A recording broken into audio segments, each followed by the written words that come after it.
Most people spend their entire lives working for money, but wealthy people use a system where money works for them. And the crazy part? You don't need to be rich to use it. You don't need a finance degree. You don't need to predict the stock market. And you definitely don't need to trade all day. In fact, one of the simplest investment strategies in history has quietly created millions of ordinary millionaires. It's called index fund investing. And today, you'll understand why it works so well. Most people are trapped in a cycle: work, earn money, spend money, repeat.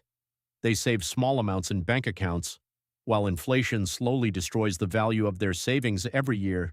And many people believe investing is only for experts or rich people on Wall Street, so they avoid it completely.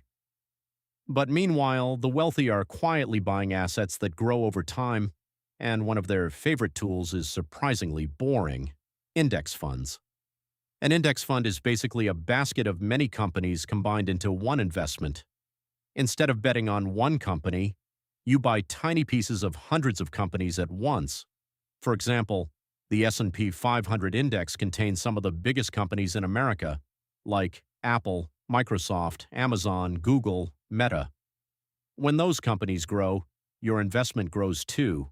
And over long periods of time, the stock market has historically gone up, not every day, not every month, but over decades, consistently upward.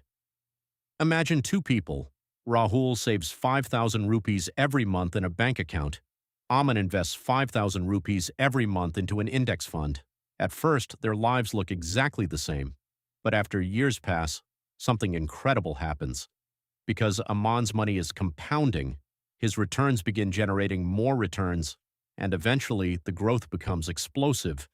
This is why Albert Einstein supposedly called compound interest the eighth wonder of the world. The biggest advantage isn't being rich, it's starting early.